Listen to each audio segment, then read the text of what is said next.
It might be happening to you right now. Look down at your arm. Maybe a cold breath of air just crossed the room. Maybe a song reached the part where it lifts and soars. Maybe you thought of something that struck you as beautiful or frightening or simply too big to hold. And there, along your arm, along the back of your neck, a field of tiny bumps rose up out of nowhere. Each little hair on your skin stood on end. The surface of you went rough and prickled like the skin of something plucked.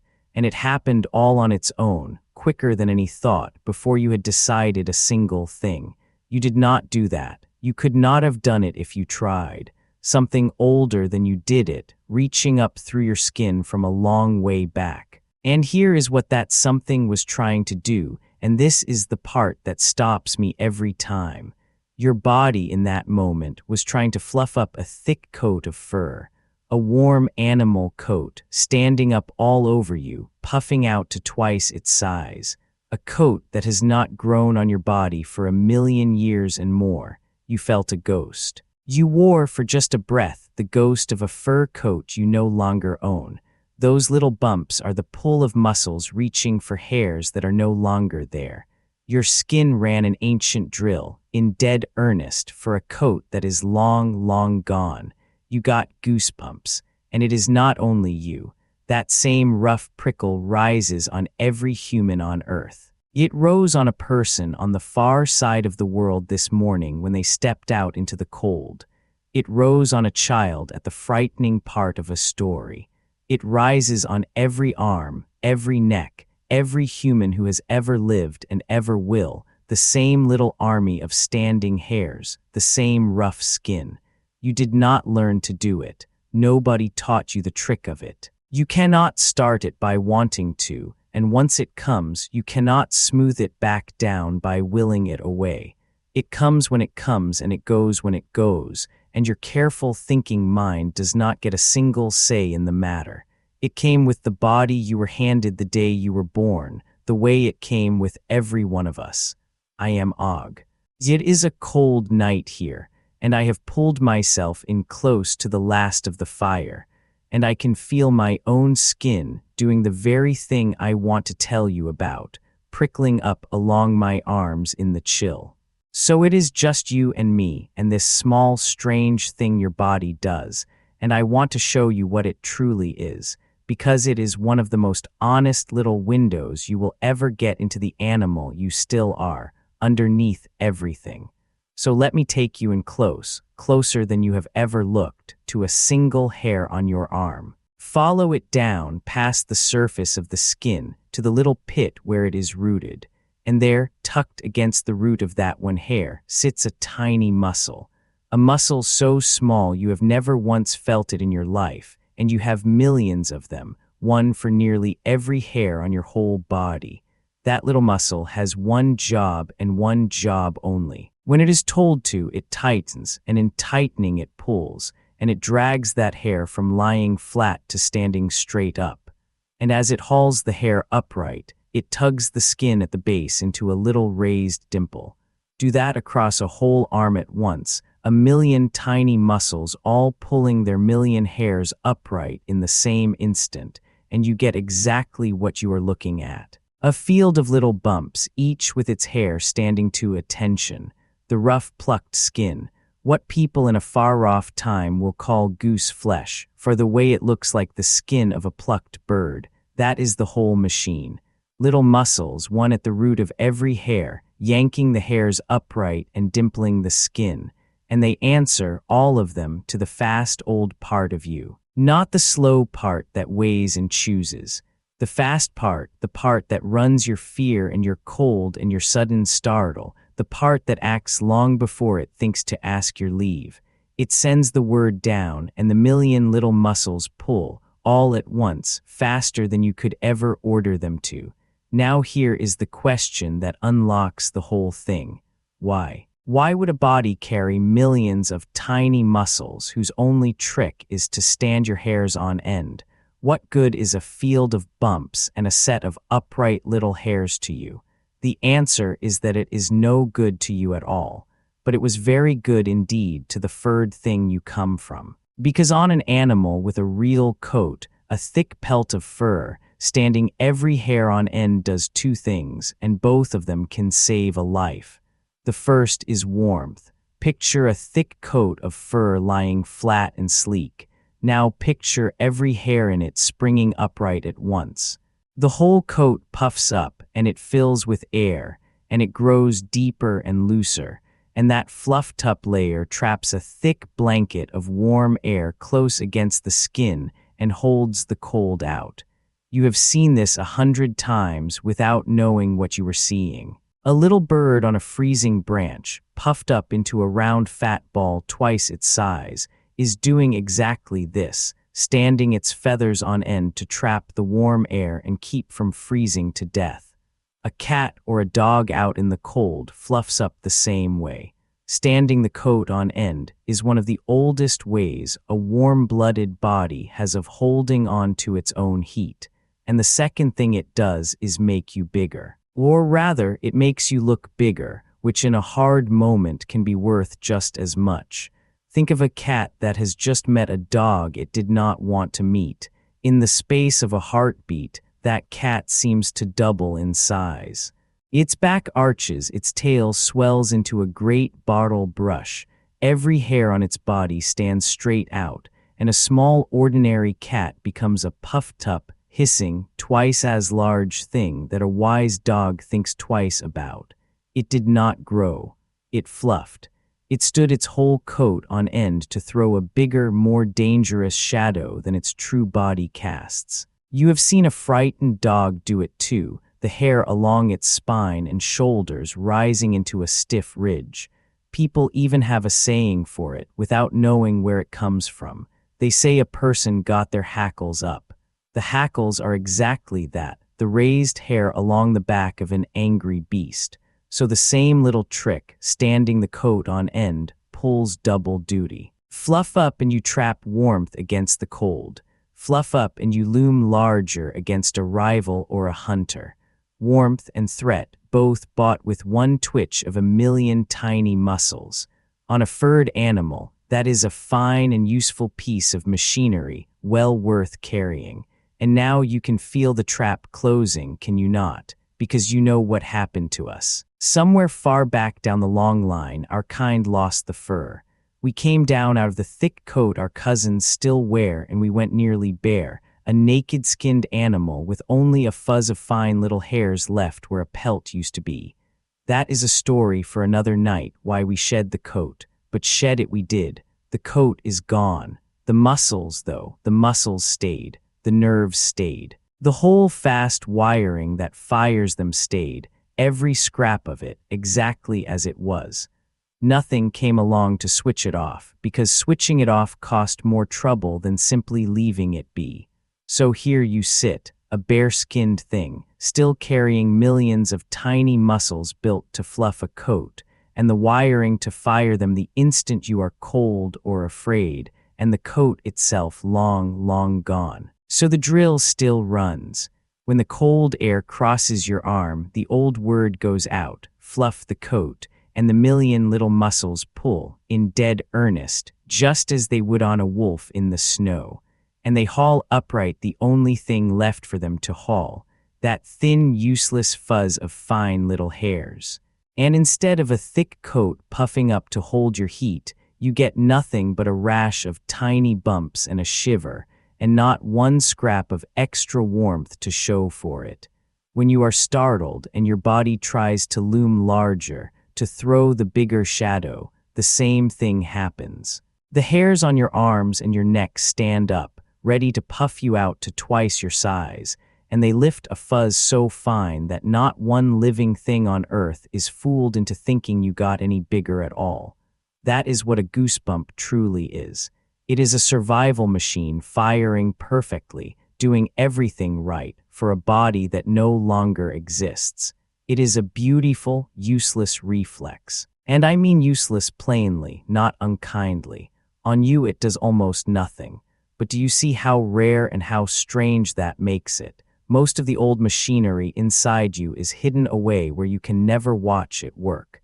This one you can see. You can look down at your own arm and watch, with your own eyes, a discarded piece of your animal past switch on and move under your skin. A fossil that still twitches. There are not many of those, but I have only told you the cold half of it, because you and I both know that a freezing wind is not the only thing that raises those bumps. A song does it. The right piece of music climbs and breaks over you like a wave, and the bumps come rushing up your arms and the back of your neck, and your throat tightens, and for a moment you are covered in goose flesh with not a breath of cold air anywhere near you. A memory does it, a voice you have not heard in years, a great sight that fills you up with awe, a huge sky, a vast dark sea. None of these is cold, none of these is a hunter in the dark, and yet up come the very same bumps, raised by the very same little muscles, as though a winter wind had just walked through the room. Why on earth should a beautiful sound do the same thing to your skin as a freezing draft? Here is the answer, and it is cleaner than you might guess. That fast old part of you, the one that fires the little muscles, does not keep a separate lever for cold and a separate lever for fear and a separate lever for wonder. It runs one alarm, one fast circuit for anything sudden and strong, anything that spikes you and lifts you and floods you all at once. Cold spikes it, fear spikes it, and a surge of feeling so strong it overflows, a soaring chorus, a swell of awe, spikes it too. When that alarm fires, it throws a squirt of the body's own rousing juice into your blood, the same stuff that readies you to run or to fight, and among the 100 things that squirt does on its way through, it pulls the trigger on those little muscles, and your hairs stand up. It does not stop to ask whether the thing that moved you was a cold wind or a warm chorus. It cannot tell the difference. It just fires. So when a piece of music gives you the chills, this is what is truly happening. Beauty has reached in and found the old alarm cord, the one that was strung there for cold and for danger, and it has pulled it. Your ancient survival circuit is being played like an instrument, by a song. The same wiring that once puffed your ancestors' coats against a killing frost is being strummed, right now, in a warm room, by nothing more dangerous than a beautiful noise. And methink there is something close to wonderful in that. That the machinery built to keep a cold animal alive turned out to be the very machinery that a piece of music can play, so that beauty of all things can reach the oldest animal part of you and make it answer. Now let me be honest with you, the way I always try to be, and mark plainly where we stand on solid ground and where we are guessing. That the chill from a song and the chill from the cold are the same reflex, run by the same circuit, that is not a fireside fancy. The people who study such things long after my time have a name for the musical version. They call it a frisson, a lovely word for that shiver of the skin at a surge of beauty, and they have watched it happen and measured it, and they know it is the very same standing of the hairs that the cold brings on. That part is solid. You can stand on it. But if you ask the deeper question, the why of it, then we step off the solid ground. Why should a creature come to shiver with delight at a beautiful sound at all? What good does that do anyone? Why did the old cold and danger reflex ever get wired up to beauty in the first place? On that, the careful people are still arguing, and honestly, and I will not pretend to you that it is settled, because it is not. A few guess that the swell of a great song brushes up against the old alarm because a sudden powerful sound, a crash, a cry, was once a thing worth startling at. Others guess it is a half-accident, beauty borrowing a circuit that was strung for other work. Nobody has climbed inside the deep past to watch it happen. So hold the why of the musical chill loosely, as their best guess and their reasoning, and not as a scratch carved in stone. The reflex is certain.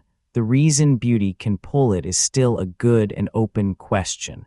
Let me pile on a few more things to sit with, because the more you turn this over, the deeper it goes.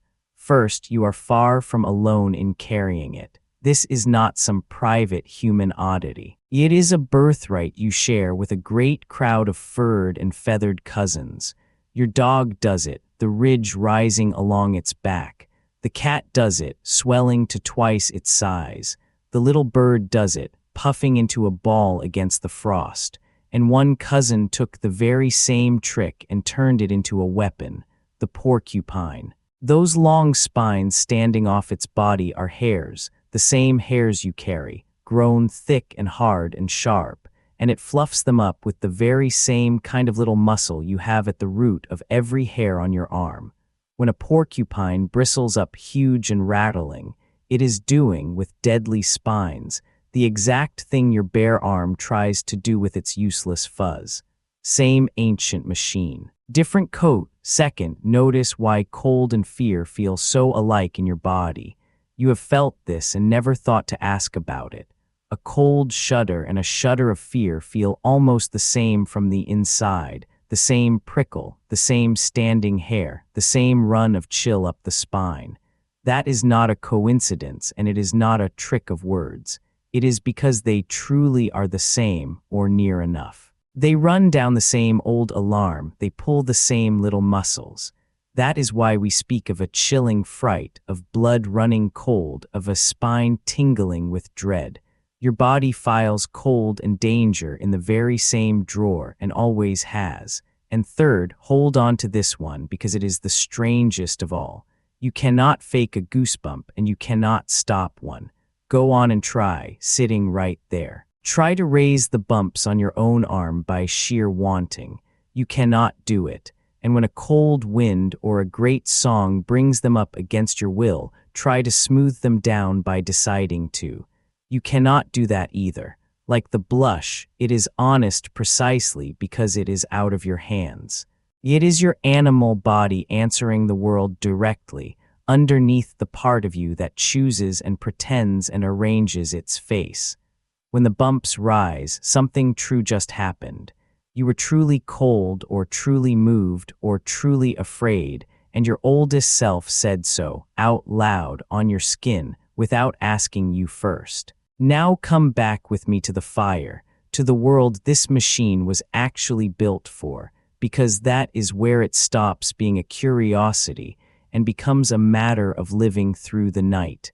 It is a hard truth that my people have less fur than our cousins, even in my time. We are already growing bare. So on the coldest nights, the reflex was already doing less for us than it does for the wolf, and we had to make up the difference with our own cleverness, with fire and with hides and with huddling close. Picture it. The cold comes down out of a black sky with no cloud to hold the day's warmth in. Mara pulls the hides tighter and draws the little ones in against her, and every one of us around that fire feels our skin prickle and tighten and try, with all its ancient might, to raise a coat we barely have. The bumps rise on a dozen bare arms at once, every body reaching for warmth the old way, and getting almost none of it, and shuffling closer to the flames instead. That is the moment this thing was made for. A cold night, a furred body, a coat standing on end to trap the heat and hold off the dark and the frost a little longer. The reflex you watched ripple uselessly up your arm at a song, in your warm and easy room, is the faded echo of that. It was built for the killing cold and for the sudden hunter, and it did real work then, on bodies that still had the coat to make it worth doing. You have kept the whole apparatus, the muscles, the wiring, the trigger, and lost only the one thing that ever made it pay, the fur. So let me bring it home now, because this is the part I truly want you to carry with you. The next time a song reaches that soaring place and the bumps come flooding up your arms, or a cold morning prickles the back of your neck, or a great and beautiful sight fills you up until your skin goes rough with the feeling, I want you to stop for just one breath and know what you are looking at. That is not a nothing. That is not a meaningless little shiver. That is your body running on ancient reflex, trying its hardest to make you bigger and warmer, to puff up a coat and throw a larger shadow against a danger that is only a song. It is a whole survival machine, 1,000,000 years old, switching on in earnest, doing everything exactly right for a coat you shed before you were ever born. You are a slightly edited animal. That is the plain truth of it, and the goosebump is the proof you can see with your own eyes. Under the clothes and the warm rooms and the clever talk, you are still running the old code written for a furred thing on a freezing night by a fire. And every now and then, at a cold draft or a beautiful noise, that code runs where you can watch it. The ghost of the coat rises. The animal answers. And for one prickling moment you get to feel, directly on your own skin, exactly how much of the old creature you still carry inside the new one. So here is what I would truly love to know, and I mean it, so tell me down in the comments. First, the one I am most curious about. What is the thing that gives you goosebumps every single time, without fail, no matter how many times you meet it? Is it one particular song, and if it is, which one and which moment in it, the exact place where the bumps come? Is it a scene in a film, a certain voice, a certain memory? I want the specific thing, the one that never misses. And be honest with me, did the bumps rise on your arm while you were sitting here watching this, when I told you they might? Tell me that too.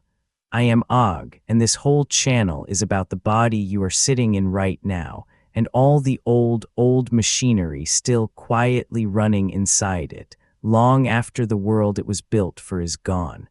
This ghost coat is one piece of it. There are 100 more, hiding in plain sight, in things you do every single day and never once think to question.